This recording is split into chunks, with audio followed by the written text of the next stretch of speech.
Coucou tout le monde, j'espère que vous allez bien. Je suis très ravie de vous retrouver aujourd'hui pour cette nouvelle vidéo dans laquelle je vais vous donner 10 médicaments qui peuvent causer la démence. La démence a beaucoup de causes, mais dans cette vidéo, nous allons plus nous baser sur la cause médicamenteuse. Installez-vous confortablement parce que ça commence maintenant. La démence n'est pas une maladie spécifique, mais plutôt un terme général utilisé pour couvrir plusieurs maladies ou lésions qui, au fil du temps, c'est-à-dire graduellement, détruisent les cellules nerveuses et endommagent les cerveaux de façon chronique, entraînant généralement une détérioration de la mémoire, de la capacité d'une personne de penser, de parler, de socialiser et de vaquer à ses occupations. Actuellement, plus de 55 millions de personnes sont atteintes de démence dans le monde, dont plus de 60% des pays à revenus faibles ou intermédiaires.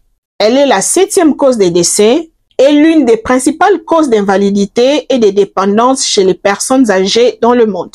Et chaque année, il y a près de 10 millions de nouveaux cas de démence dans le monde.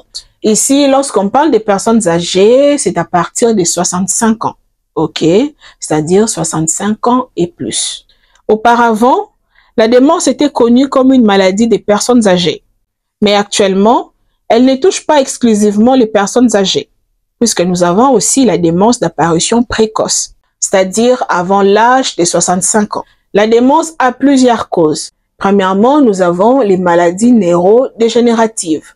Les maladies neurodégénératives sont des maladies qui touchent le système nerveux central, c'est-à-dire le cerveau, comme premièrement la maladie d'Alzheimer, qui représente 60 à 80% des cas. Souvent, les personnes diagnostiquées avec cette forme de la démence ont une espérance de vie d'environ 8 ans après les diagnostics.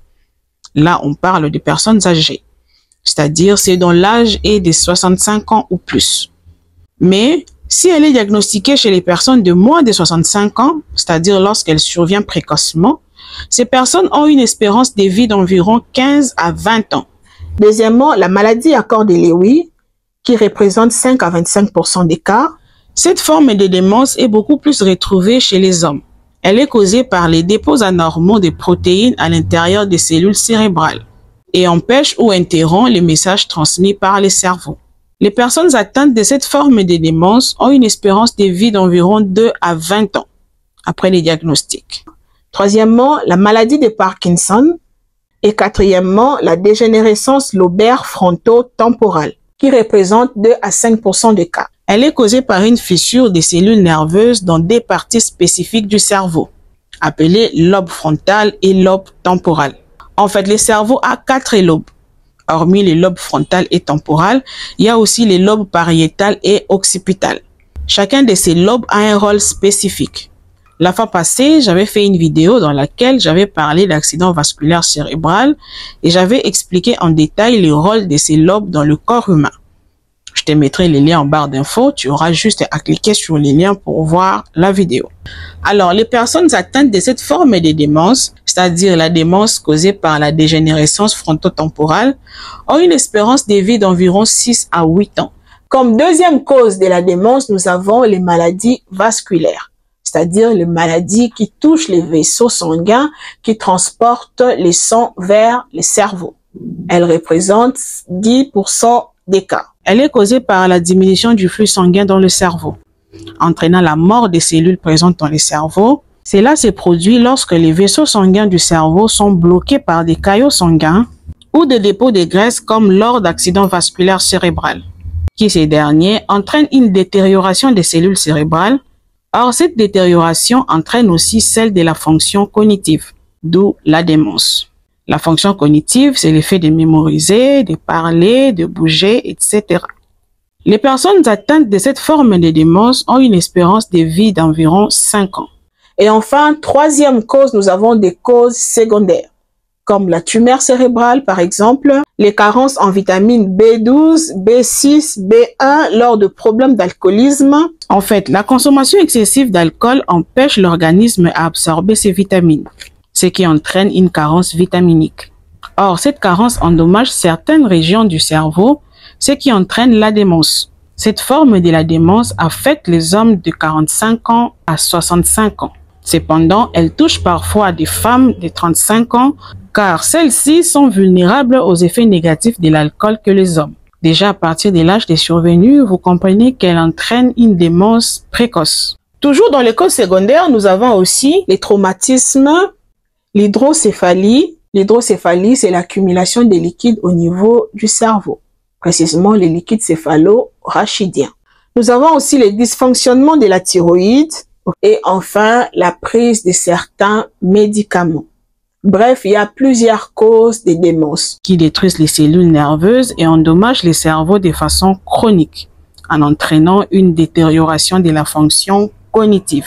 Mais nous, dans cette vidéo, nous allons plus nous baser sur la cause médicamenteuse parce que nous avons constaté que les gens en parlent peu ou pas souvent. Vous devez savoir que la démence affecte chaque personne de manière différente, en fonction de causes sous-jacentes, des autres problèmes de santé et de la fonction cognitive qu'avait la personne avant de tomber malade. Sachez aussi que la démence n'a pas de remède, c'est-à-dire elle ne guérit pas, parce que les dommages causés au niveau du cerveau est irréversible, sauf si la cause est secondaire. Exemple, si la démence était liée à la tumeur cérébrale et qu'on enlève la tumeur, la personne peut récupérer ses capacités. Ou soit si la démence était liée à la carence vitaminique lors de la consommation excessive d'alcool, il suffit de donner les vitamines manquantes et arrêter l'alcool, la personne peut récupérer ses capacités.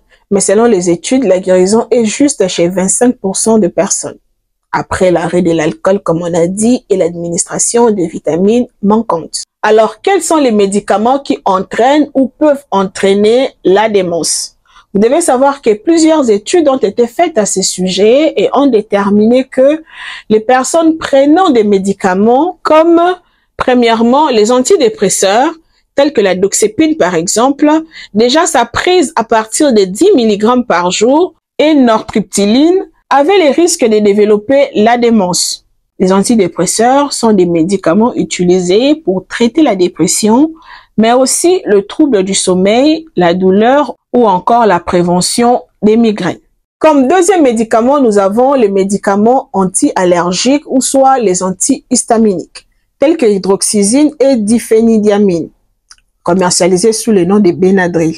Sa prise à partir de 4 mg par jour peut entraîner la démence. Les anti-allergiques sont des médicaments utilisés pour traiter les démangeaisons ou les allergies, et plus rarement l'insomnie ou l'anxiété.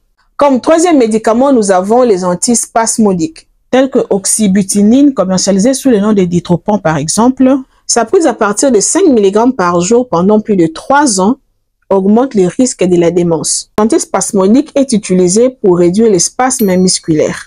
Mais chez les personnes âgées, souvent il est utilisé pour réduire les spasmes musculaires de la vessie, surtout chez les personnes souffrant de l'incontinence urinaire. Quatrièmement, nous avons les médicaments anti-nauséeux. Les anti-nauséeux sont des médicaments qu'on donne pour réduire ou arrêter les nausées. Par exemple, les Gravol. Selon les études, la prise des Gravol d'une manière continue ou d'une manière habituelle engendre les risques de la démence. Cinquième médicament, nous avons les antipsychotiques, tels que kétiapine, par exemple, qui est commercialisé sous le nom de Seroquel, et un autre médicament qu'on appelle risperidone, augmente les risques de la démence. Les antipsychotiques sont utilisés pour traiter certains problèmes mentaux, comme la schizophrénie, mais il est aussi prescrit pour traiter l'insomnie et l'anxiété. Alors, comme sixième médicament, nous avons les opioïdes, tels que codéine, commercialisé sous le nom de Tylenol, morphine, commercialisé sous le nom de Statex, hydromorphone, commercialisé sous le nom de Dilodid, et oxycodone, commercialisé sous le nom de Percocet, peuvent aussi entraîner la démence. Les opioïdes sont des médicaments utilisés pour traiter la douleur, que ce soit la douleur chronique ou la douleur aiguë. Alors, comme septième médicament, nous avons les myorelaxants, tels que méthocarbamol, qui est commercialisé sous le nom de Robaxin, et cyclobenzaprine, commercialisé sous le nom de Fluxeryl, peuvent aussi entraîner la démence. Les myorelaxants sont utilisés pour traiter les spasmes musculaires ou les douleurs au cou ou au dos. Comme huitième médicament, nous avons les antiépileptiques, tels que Grabalin par exemple, qui est commercialisé sous le nom de Lyrica, augmente les risques de la démence lorsqu'elle est prise d'une manière habituelle ou continue. Ce médicament est utilisé pour traiter l'épilepsie ou les douleurs des nerfs causées par le diabète ou le zona. 9e médicament, nous avons les benzodiazépines, tels que le diazépam par exemple, qui est commercialisé sous le nom de Valium, l'orazépam qui est commercialisé sous le nom de Ativan, oxazépam qui est commercialisé sous le nom de Cirax, peuvent entraîner la démence. Les benzodiazépines sont prescrits pour le trouble de sommeil, l'anxiété, la dépression et l'épilepsie. Et enfin, 10e médicament, nous avons les somnifères. Précisément, les somnifères qui ne contiennent pas de benzodiazépines, tels que Zopiclone par exemple, qui est vendu sous le nom de Imovon, peut entraîner la démence. Ces médicaments, bien qu'ils ne contiennent pas de benzodiazépines, mais il est utilisé pour les mêmes raisons que les benzodiazépines. Ok? C'est-à-dire pour traiter le trouble de sommeil, l'anxiété, l'épilepsie, la dépression, ok, etc. Alors, pourquoi seulement ces médicaments? Pourquoi les chercheurs ont choisi seulement ces groupes de médicaments? Vous devez savoir que les points communs avec tous ces médicaments est la présence des anticholinergiques. C'est-à-dire, tous ces médicaments sont des anticholinergiques, appelés aussi des atropiniques. Ils agissent en bloquant l'effet d'une substance chimique dans le cerveau qu'on appelle acétylcholine. Cette substance chimique est un neurotransmetteur, c'est-à-dire il permet la transmission des informations entre les neurones. Cette transmission intervient dans de nombreuses fonctions physiologiques, comme la mémorisation, la vigilance, l'apprentissage, la diminution de la fréquence cardiaque, la contraction des pupilles, les sécrétions des branches et des intestins, la vidange de la vessie ou encore la contraction de muscles. Alors, lorsqu'on prend ces médicaments anticholinergiques, ils vont inhiber ou soit troubler la transmission des informations entre les neurones. Ils vont perturber la mémoire, l'apprentissage, ainsi que l'activité musculaire. Bref, ils vont perturber tous les bienfaits de l'acétylcholine. Et là, on parle des effets anticholinergiques. Donc, ces effets anticholinergiques augmentent le risque de développer la démence selon une étude américaine publiée dans le journal de l'Association médicale américaine, Médecine interne. Et Dr. Shelley Gray, je suis pas anglophone, hein, comprenez-moi. Ok? Merci. Et Dr. Shelley Gray de l'Université de Washington à Seattle, qui est le principal auteur de l'étude, estime que les médecins traitants devraient régulièrement vérifier les médicaments pris par leurs patients, y compris ceux vendus sans ordonnance, pour voir comment les remplacer, tout au moins en partie, par des traitements sans anticholinergiques. Les alternatives existent en effet, précise l'étude, à savoir le Prozac pour les antidépresseurs, par exemple, ou encore le Celexa pour le somnifère. Et même s'il n'y a pas d'alternative, les chercheurs proposent de réduire la substance incriminée, qui est l'anticholinergique, à une dose la plus faible possible, mais qui reste efficace. En 2014, une autre étude british a pointé du doigt les benzodiazépines, en disant qu'à partir de 3 mois de prise, ces médicaments augmenteraient les risques de développer la maladie d'Alzheimer. Or, la maladie d'Alzheimer est la première cause de la démence et représente environ 60 à 80% des cas. Et en 2015, une autre étude française publiée dans la revue Démence et Alzheimer spécifie que ce sont souvent les benzodiazépines à demi-vie longue, c'est-à-dire ceux qui disparaissent de l'organisme en plus de 20 heures, augmenteraient le risque de développer la démence à 60%. Il faut savoir qu'en vieillissant, le corps change et l'effet des médicaments sur l'organisme est modifié. De plus, les reins et le foie travaillent moins bien.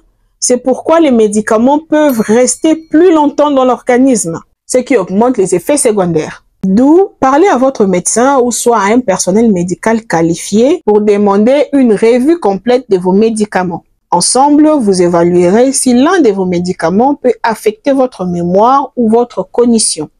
N'oubliez pas d'apporter une liste complète de vos médicaments lors de ces rendez-vous. Premièrement. Deuxièmement, demandez à votre médecin s'il peut prescrire un médicament qui affecte potentiellement votre mémoire ou votre cognition. Merci à toi qui as suivi la vidéo jusqu'à la fin. J'espère qu'elle t'a plu. Alors, n'oublie pas de t'abonner, de liker, de partager et d'activer la cloche de notification pour ne rater aucune vidéo. Quant à moi, je vous dis au revoir et à la prochaine.